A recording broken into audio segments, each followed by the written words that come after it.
और अब खबरें विस्तार से। चक्रवाती तूफान बिपरजॉय खतरनाक होता जा रहा है। इस तूफान से निपटने के लिए बड़े पैमाने पर तैयारियां की जा रही हैं। प्रधानमंत्री नरेंद्र मोदी ने सोमवार को चक्रवात बिपरजॉय से संबंधित हालात की समीक्षा की और अधिकारियों को यह सुनिश्चित करने को कहा और निर्देश दिया कि चक्रवात बिपरजॉय के रास्ते में संवेदनशील स्थानों में रहने वाले लोगों की सुरक्षित निकासी सुनिश्चित की जाए। पीएम मोदी ने बिजली, दूरसंचार, स्वास्थ्य और पेयजल जैसी सभी आवश्यक सेवाओं के रखरखाव को सुनिश्चित करने और किसी भी तरह की क्षति होने की स्थिति में उन्हें तुरंत बहाल करने का भी निर्देश दिया। प्रधानमंत्री ने यह भी निर्देश दिया कि जानवरों की सुरक्षा सुनिश्चित की जानी चाहिए और उन्हें हफ्ते में 7 दिन 24 घंटे चलने वाले नियंत्रण कक्ष स्थापित करने का आदेश दिया है। पीएम की बैठक में मौसम विभाग के अधिकारी ने बताया कि तूफान 15 जून को दोपहर में सौराष्ट्र और कच्छ में मांडवी और कराची के बीच जखाऊ बंदरगाह के पास टकराएगा। 125 से 130 किलोमीटर के तेज इस बीच की तेज हवाएं चलेंगी जो बढ़कर 145 किलोमीटर तक की हो सकती हैं।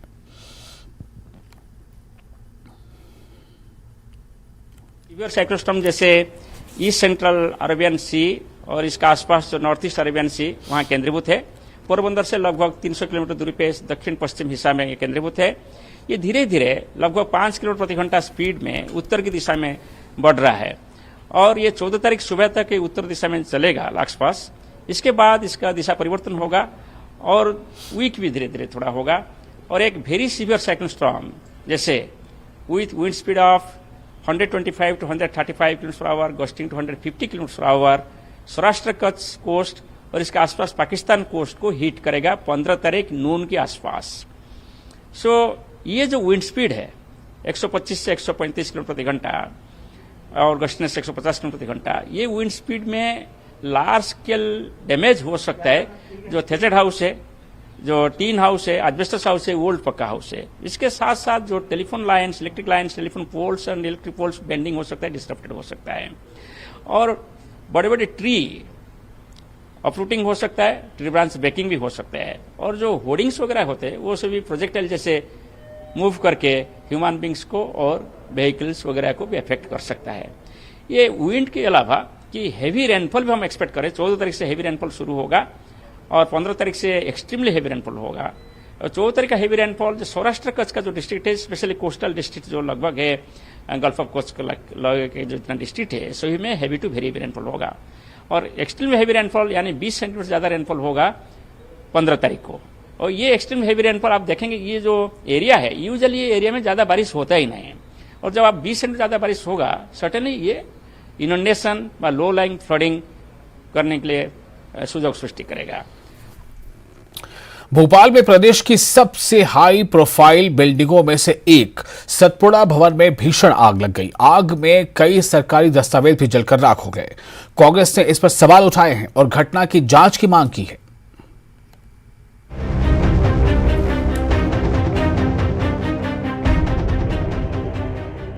आग की लपटें, धुएं का गुबार। एमपी की सबसे हाई प्रोफाइल बिल्डिंगों में से एक सतपुड़ा भवन धूं धूं कर जल रहा है। आग कितनी भीषण है ये तस्वीरें बयां कर रही हैं। सतपुड़ा भवन की 2 मंजिलें जलकर राख हो चुकी हैं। इस इमारत में कई सरकारी विभागों के दफ्तर हैं। यहाँ रखे सरकारी फाइलें, करोड़ों रुपए के फर्नीचर आग में जल गए। इमारत में आग लगते ही हड़कंप मच गया। बिल्डिंग की 3री मंजिल पर धुआं इतना तेज था कि पूरी बिल्डिंग में ये धुआं भर गया। आनन फानन में कर्मचारियों अधिकारियों को बाहर निकाला गया। बिल्डिंग की 3री मंजिल पर आदिम जाति कल्याण विभाग का दफ्तर है। आग लगने के कारण कई महत्वपूर्ण दस्तावेज जलकर राख हो गए। दस्तावेज इतने ज्यादा थे कि आग पूरे फ्लोर पर फैलती हुई नजर आई। इस आग में परिवहन विभाग का रिकॉर्ड भी जलकर राख हो गया।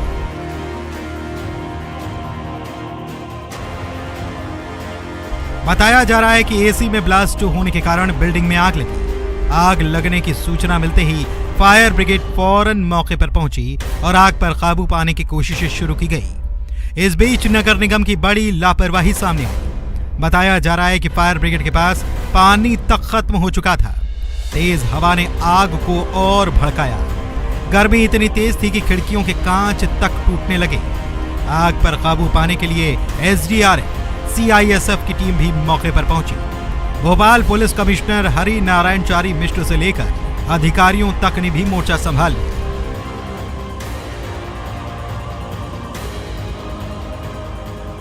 किस तरह का रिकॉर्ड उसमें जल गया है, ध्वस्त हो गया है, क्या क्या नुकसान हुआ है, इन सारी चीज़ों के ऊपर एक गहन जांच जरूरी है। अत्यंत दुर्भाग्यपूर्ण घटना है। सतपुड़ा भवन में लगी आग पर सियासत शुरू हो चुकी है। अरुण यादव ने ट्वीट किया और निशाना साधा। उन्होंने लिखा, प्रियंका गांधी ने घोटाले गिनाए। अरुण यादव ने पूछा कि आग के बहाने कई घोटालों के दस्तावेज जलाने की साजिश तो नहीं है। कांग्रेस ने घटना की जांच की मांग की है और बीजेपी ने उस पर तुरंत पलटवार किया और कहा कि कांग्रेस को हर चीज में सियासत नजर आ जाती है। देखिए, कांग्रेस का तो मूल चरित्र ही आरोप लगाकर राजनीति करना है। अगर कांग्रेस को कहीं कोई दिक्कत लग रही है, कहीं कोई भ्रष्टाचार की बात जैसे वो कर रहे हैं, तो क्यों नहीं मीडिया के समक्ष आकर वो सब चीजें प्रस्तुत करते हैं? क्यों नहीं अदालतों के दरवाजे खटखटाते हैं? ये राहुल गांधी की पार्टी के लोग हैं, ये सिर्फ मुंह की जमाखर्ची करते हैं और अभी भी इसमें सियासत को ढूंढने का काम कर रहे हैं। सतपुड़ा भवन प्रदेश की सबसे महत्वपूर्ण इमारत है। यहाँ इतनी भीषण आग लगना वाकई सवाल खड़े कर रहा है। बिल्डिंग में क्या फायर सेफ्टी के पर्याप्त इंतजाम नहीं थे? अगर थे तो आग फैलती कैसे चली गई? और इस सवाल के बीच आग पर सियासी गर्मी भी बढ़ती नजर आ रही है। Bureau report, news 18।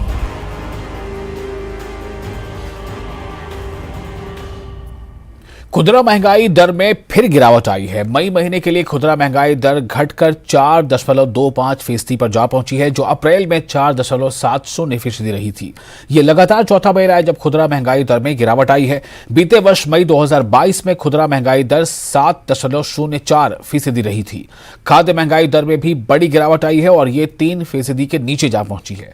मई में खाद्य महंगाई दर घटकर 2.91% पर आ गई है, जो अप्रैल 2023 में 3.84% रही थी, जबकि मई 2022 में खाद्य महंगाई दर 7.97 रही थी।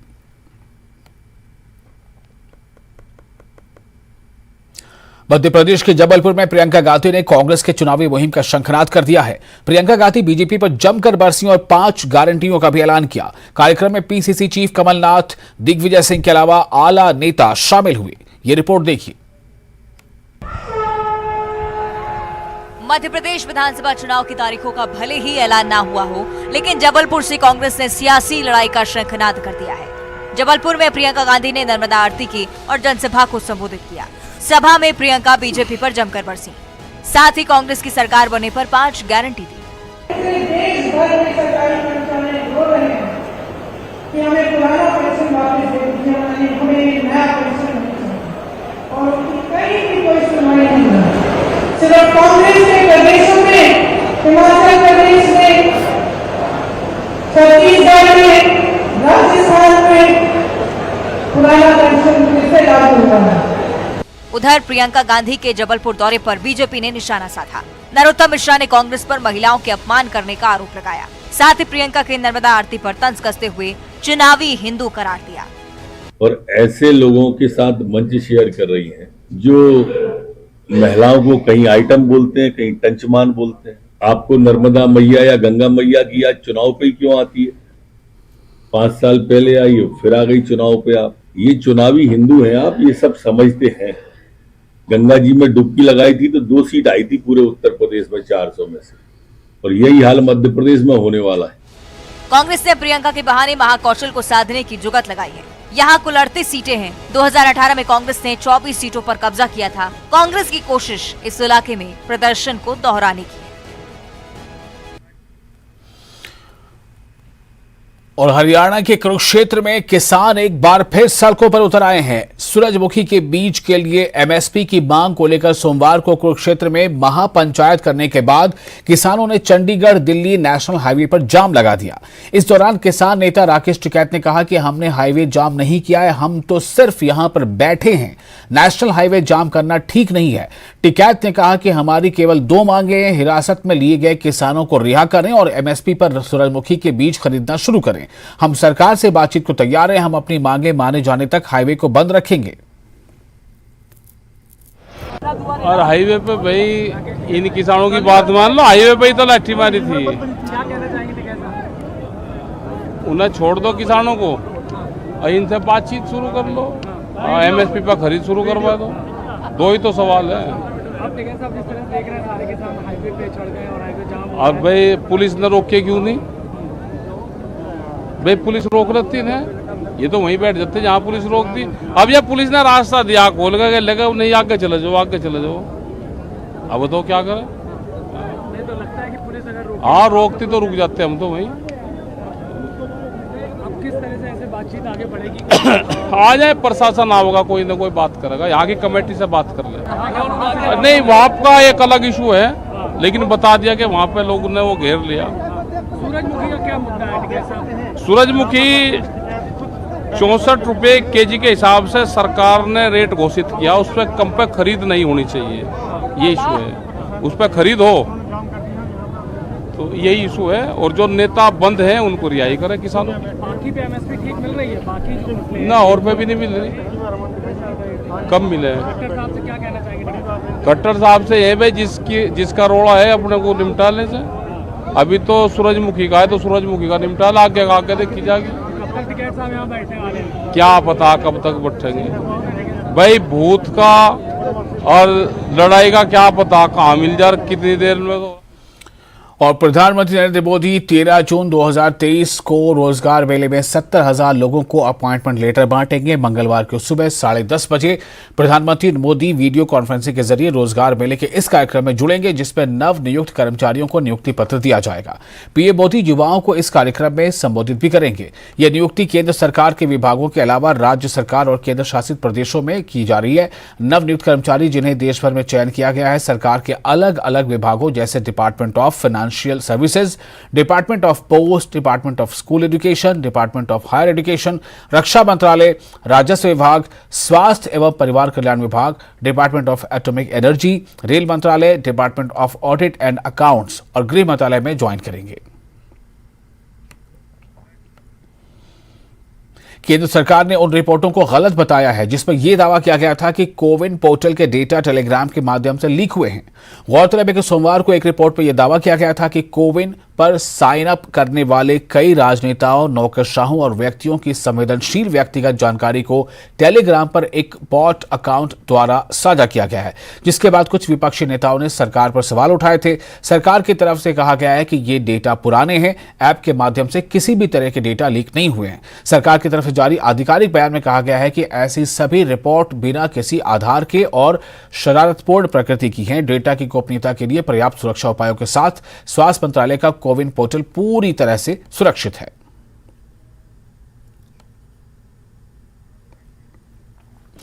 दिल्ली में फिलहाल बाइक टैक्सी नहीं चलेगी। ओला, उबर और रैपिडो जैसी कैब एग्रीगेटर कंपनियों को सुप्रीम कोर्ट से झटका लगा है। सुप्रीम कोर्ट ने दिल्ली हाई कोर्ट के अंतरिम आदेश पर रोक लगा दी है। इससे पहले दिल्ली हाई कोर्ट ने दिल्ली सरकार के फैसले पर रोक लगाते हुए पॉलिसी आने तक कैब एग्रीगेटर कंपनियों को बाइक सर्विस जारी रखने की इजाजत दे दी थी। दिल्ली सरकार ने फरवरी 2023 में ओला, उबर और रैपिडो जैसी कैब एग्रीगेटर कंपनियों की बाइक सर्विस पर रोक लगाई थी। सुप्रीम कोर्ट ने दिल्ली हाई कोर्ट को मामले में तेजी से सुनवाई करने का निर्देश दिया है। सुप्रीम कोर्ट ने पक्षकारों को दिल्ली हाई कोर्ट में जल्द सुनवाई की मांग को लेकर याचिका दाखिल करने की इजाजत दी है।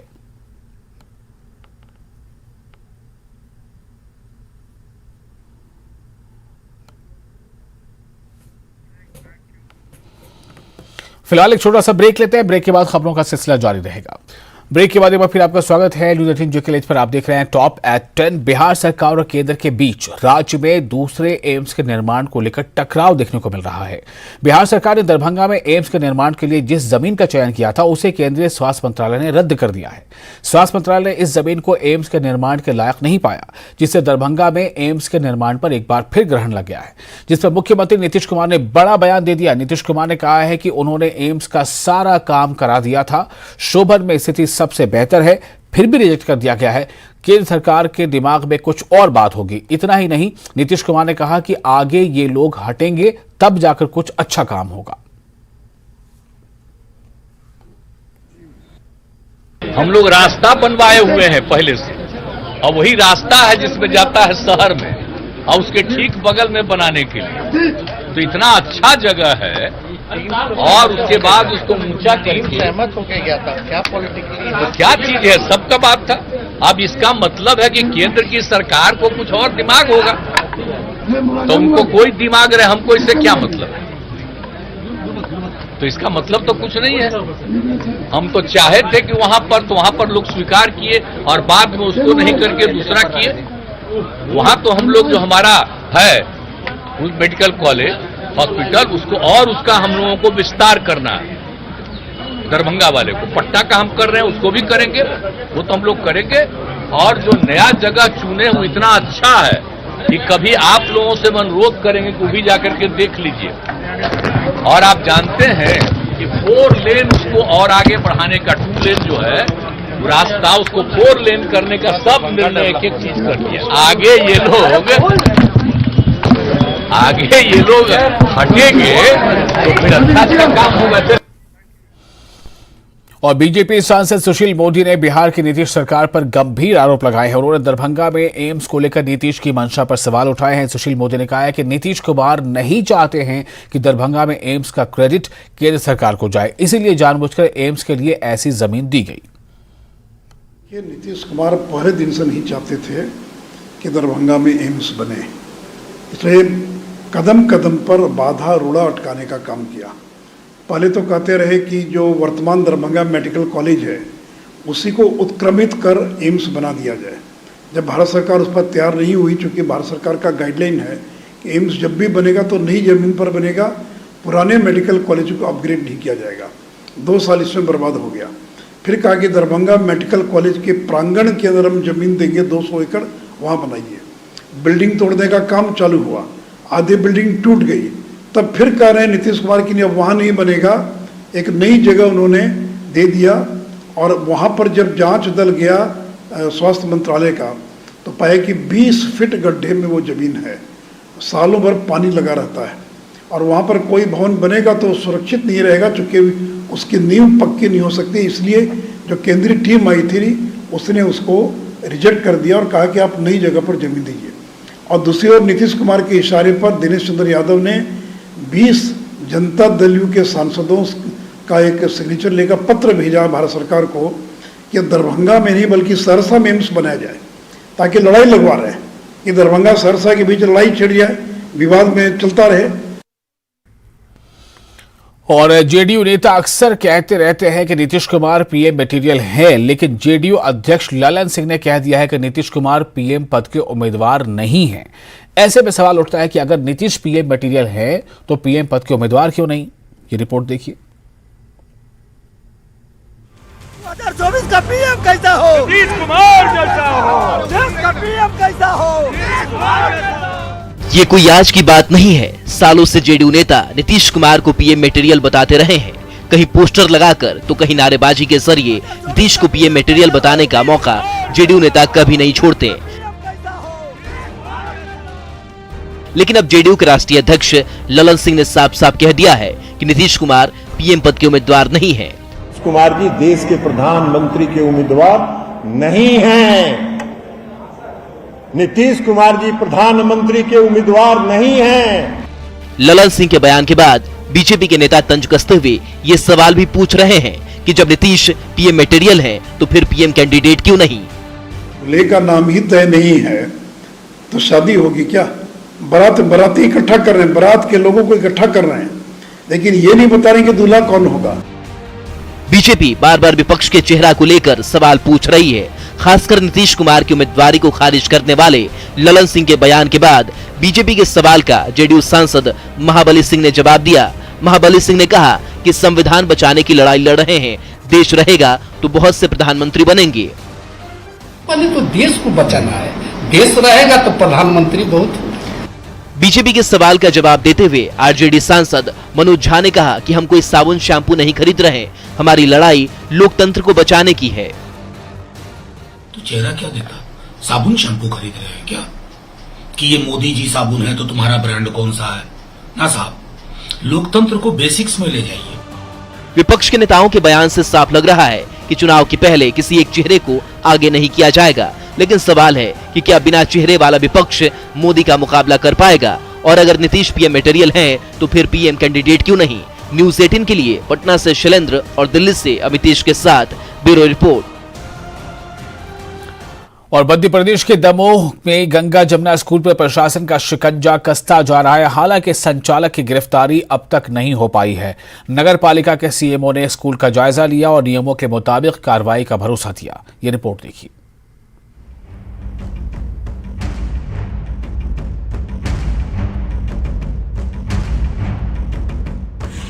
गंगा जमुना स्कूल पर प्रशासन ने कार्रवाई करना शुरू कर दी है। सर्वेयर की रिपोर्ट के बाद नगर पालिका के सीएमओ खुद जांच के लिए पहुंचे। हालांकि स्कूल में ताला जड़ा मिला। स्कूल के निर्माण को लेकर भी अनदेखी की बातें सामने आ रही हैं। ऐसे में सीएमओ ने कहा कि दस्तावेजों के लिए स्कूल को टाइम दिया गया है। सीएमओ ने कहा कि नियमों के मुताबिक कार्रवाई की जाएगी।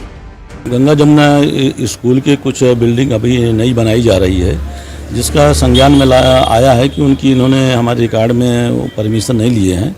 इस कारण उनको नोटिस जारी कर 3 दिवस में उनसे उत्तर मांगा गया है कि यदि आपके पास किसी भी प्रकार के भवन निर्माण स्वीकृति है, उसके दस्तावेज हमारे कार्यालय में प्रस्तुत करें, अन्यथा विपरीत की स्थिति में उसको अग्रिम कार्रवाई की जाएगी। स्कूल की जांच की दिशा को लेकर गृह मंत्री नरोत्तम मिश्रा ने कहा कि वो सही दिशा में है और प्याज के छिलकों की तरह परतें उतर रही हैं। बिल्कुल जांच की जा रही है। प्याज के छिलकों की तरह से परतें एक के बाद एक उभरती चली जा रही है और जांच सही दिशा में चल रही है।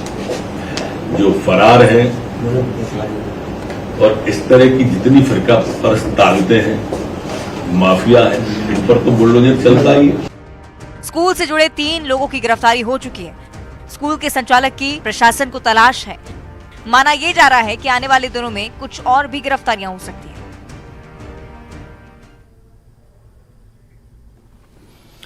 और पाकिस्तान में 44 साल बाद क्या इतिहास दोहराया जाएगा?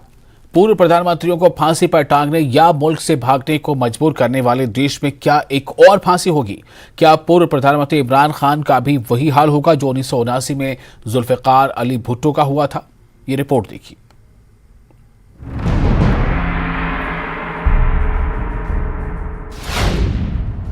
पाकिस्तान में इतिहास दोबारा।